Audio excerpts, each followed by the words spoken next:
If you're considering one of the high performance shavers and the high end shavers and you don't mind paying the top prices, then the Philips Prestige S9000 is one of them shavers to take a look at and compare with others. In this video I'm going to take a look at the features and design of the shaver whilst running through the pros and cons of how I see it. We'll also do a demo shave. Despite me shaving a few times before, I like to do a shave so you guys can see how it performs. We'll wrap it up with some feedback and I'll give you guys some suggestions or recommendations of what you could do next. At the end of the video, hopefully you get a good idea of what this shave is about, how it performs, and whether it be suitable for you at all or not. A few words on model numbers. All Prestige models begin with SP. There's the numbers start with SP, whereas the 9000 series, the shaver below this shaver, begins with S. So you know if it's got SP, it's a Prestige, a 9000 Prestige model. This model I have here is the latest version of the Prestige, and the model number is SP 9863/4. Now they'll all begin with SP98. Any numbers after that denote what accessories it will come with. So it might come with a cleaning pod,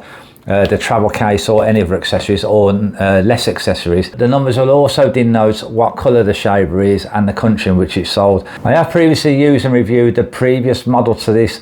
Now that differed somewhat in terms of the head mostly, and the head shape was more rounded. And I kind of really like that rounded version rather than this angular version I have here. However, as I've used and reviewed and tested both of them, there's not much difference in them actually, and this shaver was designed where there's a lot of flex in the head, and that kind of made up for the roundness of the other. And there's pros and cons for both of the heads on these, and yeah, it is what it is. And that the previous model is getting much harder to get a hold of. I have seen it was on sale Amazon recently, but the price has gone up. And what these shaver companies usually do is when they bring out new models, the older versions are still available outside of their official websites, but the price goes up, and so you just look at it and think, well, why would I buy an older model when the latest model is cheaper? So what's one of these Prestige shavers going to cost? In the US, costs around about between $300 and $350 US. In the UK, you might be lucky to pick one up for around about between £250 and £300. And then in Europe, it's closer to the 300 euros mark. So it's not the cheapest shaver by a long shot. Another additional cost is the replacement blades. These should be replaced every 2 years. It said on the website every 2 years for the first set of blades, but when I looked at replacement blades, and it says every 12 months. So yeah, I'm not so sure there, but it's between 12 months and 2 years. And the cost of the number for them, the part number is SH91. Yeah, it's SH91, the part number for them. And then in the USA, they cost around about $40 for a set of replacement blades. And then in the UK, it's around about £30. £30, and in Europe around about 35 euros. Okay, so on to the design and the features. So the first thing is the build quality. Now I find the shaver a little bit plasticky. I mean the look of this looks like it's made from metal, doesn't it? But this is just a metal appearance where it's quite plastically. And I kind of would like to see this made of some sort of aluminium or aluminium in the US, is it? You know, metal, so it just feels more solid because it's an expensive shaver. I expect you know, for it to be of high quality or high build quality. I mean, other high-end shavers like the Panasonic Arc 5, I mean that's plastic fronts. I guess because it's got the metal appearance, I'm expecting it to be metal, I reckon. But I mean, this is plastic, but that plastic then just feels like a solid plastic, yeah, if that makes sense. And in terms of ergonomics and holding the shaver has a nice shape of the back of it where like, your finger kind of slots into the back of it, so when you're holding it, you know, it holds nice and snugly in the hand, and the whole of the shaver tapers down towards the bottom, so it's got a nice slimline design, and I really like that. It's also got a rubberized section all along the back, so that helps when we're shaving and having some grip on it. What I would like to see though, because when I use an electric shaver, I often put my thumb on the front section there when I'm shaving certain angles or certain positions that I hold the shaver in. I'll have my thumb there. Now that thumb covers the kind of button section or just above there. Now I'd kind of like that to be rubberized. Let me take a look at other shavers that I have. That's the Braun, the Braun Series 9 Pro. It's not rubberized, but that's a plastic sort of pad on there, you know, that where the thumb would sit. So I'd kind of just like to see that rubberized or something else, but it's no deal breaker. It's just something I've noticed. And something I like is it has plenty of movement, the head movement. This is 360 degrees head movement, so that's really good for when shaving along various contours going along the chin area and along the jaw area. But also these blades flex, all of these blades flex inwards, and each blade also has some sort of flex in it. It'll push down slightly, so that all combined makes it very good for working along, shaving along the various contours and keeping the blade section or all of the blades close to the skin. A design feature of this that I really like is it has a push button design to flip out the head section.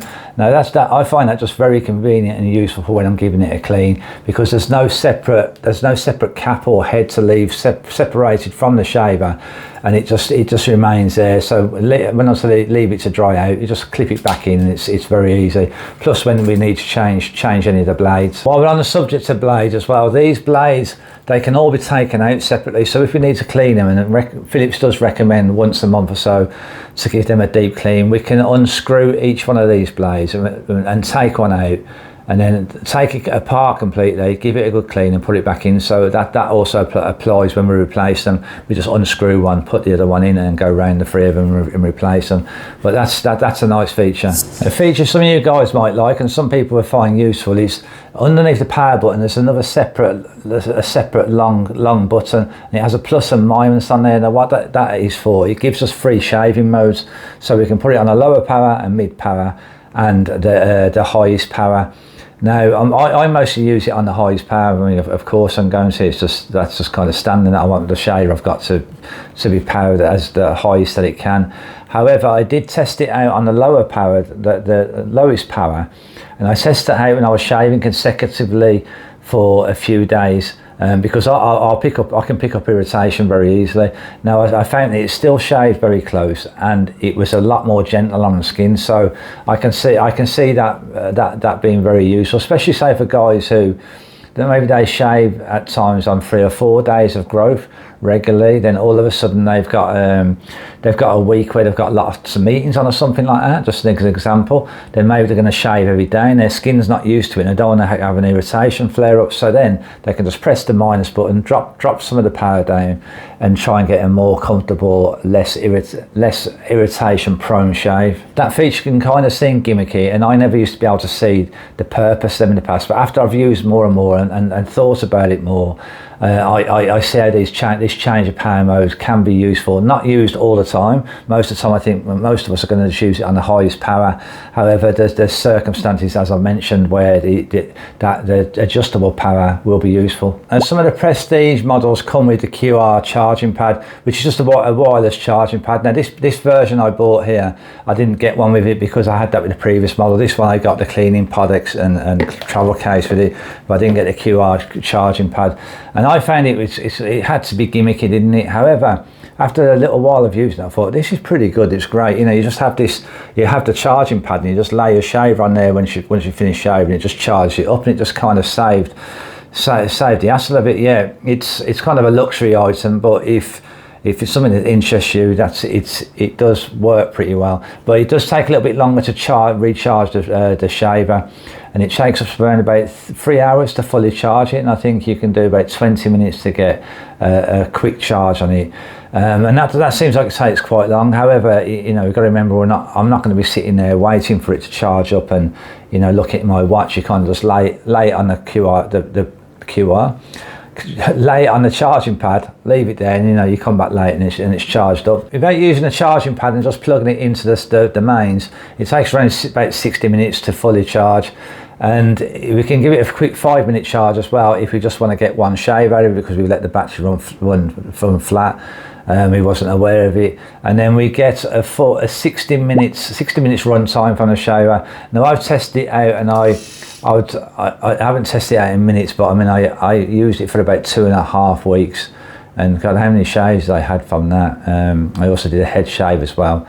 So yeah, most definitely got around about 60 minutes out of it. A small feature that I like, it's not a deal breaker type of thing, but when the LED lights, when we pick up the shaver, it will show us how much charge we have left on the shaver, which I just find very useful, because it's easy just to not think when you last use it how much was left. You know, we can get busy. So I kind of just like that. It's a nice little feature. We also get a travel lock on the shave as well. So when we press and hold the power button in, hold it in, it'll count down 3 seconds, and then the travel lock will come on it. Then once we hold the button again, it'll count another 3 seconds, and then it will release the travel lock. We have a numerical countdown for the charge as well, and I find that very useful. Not a deal breaker, but definitely nice to have on a shaver. And usually the high-end shavers, that's kind of what we'll get. So the whole head of the shaver can be removed. We can pop the top off, and that's useful because this doesn't have a trimmer that's attached to the body of the shaver. You know, a built-in trimmer. This trimmer has to attach. Now some guys are going to, and this could be a deal breaker for some guys. Some guys really like having a built-in trimmer. You know, they don't want to be having a separate, attachment to use. Especially guys who, whenever they shave, are always trimming their sideburns. I can see that becoming a bit of a pain, really. Where Philips have made it really useful that we can flip open the head section. And that's really simplistic and makes things easier. But then, and plus we don't have to have a separate component when we've cleaned it out. But then again, we've got a separate component with this trimmer. So yeah, depending on you guys. For myself, I don't mind at all. I kind of like it that I don't have a built-in trimmer because it slims down the shaver, and it's the same with some of the Brawns, the Brawn Series 5, 6 and 7, because it doesn't have an attached trimmer. It slims down the design and makes it a really good snug fit in the hand. Now it can be used for wet shaving as well. I did try it out wet shaving. I used some of my traditional shaving cream, whipped up some lava, and I used that, and yeah, it was okay. It's maybe slightly more comfortable. Maybe not. I don't think any difference for it at all. Not really. I'm not really a fan of wet shaving with electric shavers, but if you are, it can be done. It can be used wet shaving as well with your favourite shaving lubricant. Now the sound of it, or the loudness, as with all Philips shavers, because it's rotary style, it's very quiet compared to a file shaver. Let's say the Braun Series 9 Pro. There's the Philips Prestige, and there's the Braun. So Braun, Prestige. So not a deal breaker, is it, the sound of a shaver, but for some people, that they might just like a quieter shaver. And because it's so quiet, you can kind of think, well, how is that that's not gonna cut my hair enough, but it soon does play through it. Cleaning this manually is very simple. Yeah, we can use this cleaning pod that I have here, but cleaning manually for this Philips is very simple, and one of the reasons is because of having that head that flips open. But what I usually do is I give it a blowout, a quick blowout, and a brush out inside first, and then I put a couple of blobs of antibacterial hand soap within the head section, pop the cap down, put a few drops of water in there, let it run for about 10 seconds, then give it a rinse out after that underneath the tap, the warm water tap, and then just pop the cap back open, a little bit of a shake without rattling it about too much, and then lay the shave down, let it dry out for a couple of hours. For the cleaning pod, I'm not going to take up much more time in this video because we have to cover a lot in the videos, and yeah.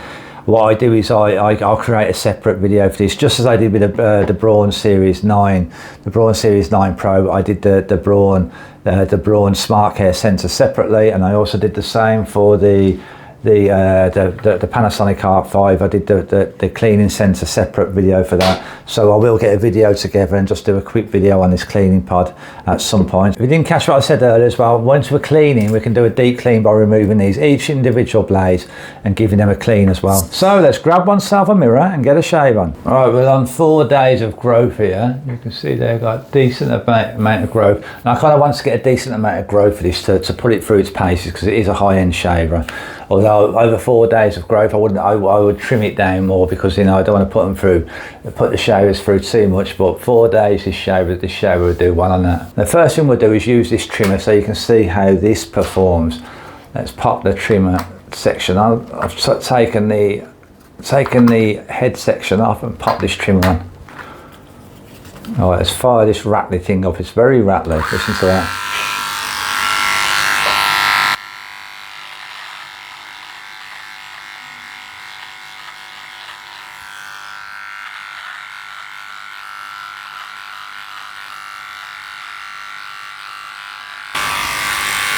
Okay, so as you can see, it's not great, but we're kind of trimming the sideburns. It's not going to give a brilliant trim, but we're trimming them in enough. All right, let's pop the head back on again. switch this over. These actually do line up. There's a section that lines them up. When you see me not putting it in correctly, it's because I'm not looking at it and see it clips in nicely. Okay, let's fire it up. And I'm going to have it on just going to keep it on the full power. There's the bottom, there's the lowest one, the middle one, and the top one. Okay, let's go.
Right, let's see where we're at so far. So I've gone over most of it.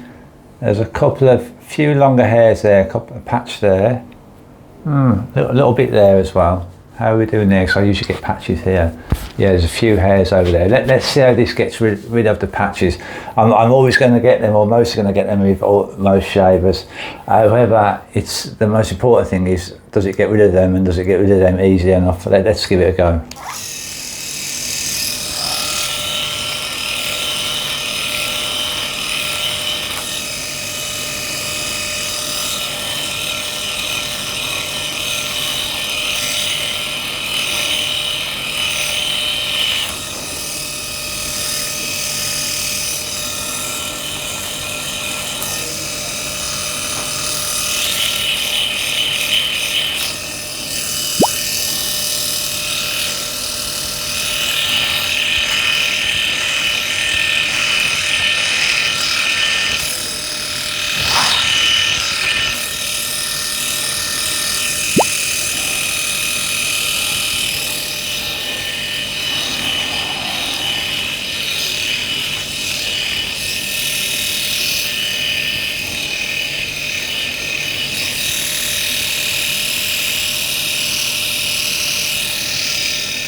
Okay, job done. Yeah, sorted.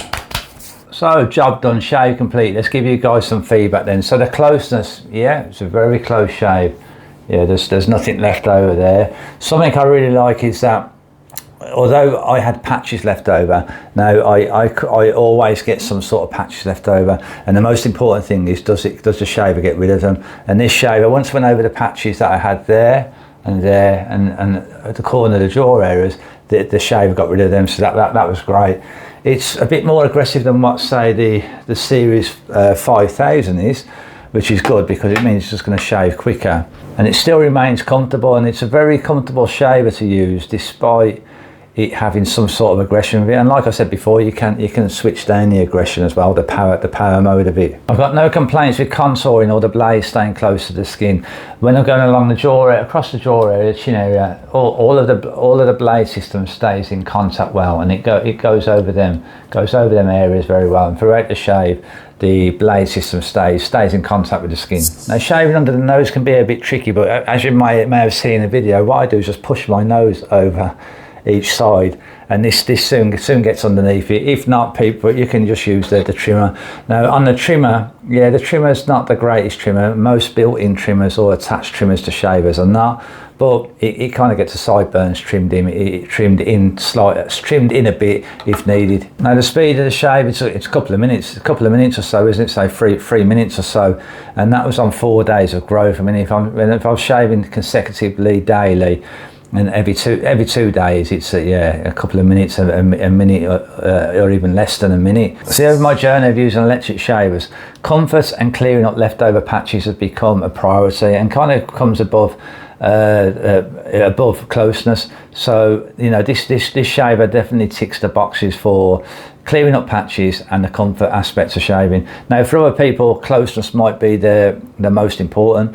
Then I'm probably guiding people more towards shavers like the Panasonic Arc 5 and the Braun Series 9 Pro rather than this shaver. But if you're on the same page as me in terms of comfort and having less patches to clear up and clearing up patches quicker and longer flat laying hairs and that kind of thing, then you're on the same page as me, and you're looking at the right kind of shaver from Philips. If you like what I've shown in the video around the comfort and clearing up patches and all that kind of stuff in the performance, but you just know this is going to be well out of your price range, then you can look at something like the Philips 5000 series, and it's more than half the price less, maybe a third. Yeah, it's a third of the price, and it's a really good performing shaver. So you can take a look at that, the Philips 5000 series. Now, what I will be doing in the near future is doing some comparisons. So I'm going to compare, say, the Panasonic Arc 5, most definitely the Braun Series 9 Pro. I've already compared these, and you can take a look at the reviews to them on the website shaveadvisor.com, and take a look at the links in the description will be there for that. However, I am going to get more videos out on them and the comparisons, and I'll also do some comparisons with the other Philips models like the Philips S9000 against this shaver. So if you haven't subscribed yet and you want to stay up to date with the latest videos that are coming out, do hit the subscribe button. You get a notification once videos live. Until next time, guys, thanks for watching. Have a great day.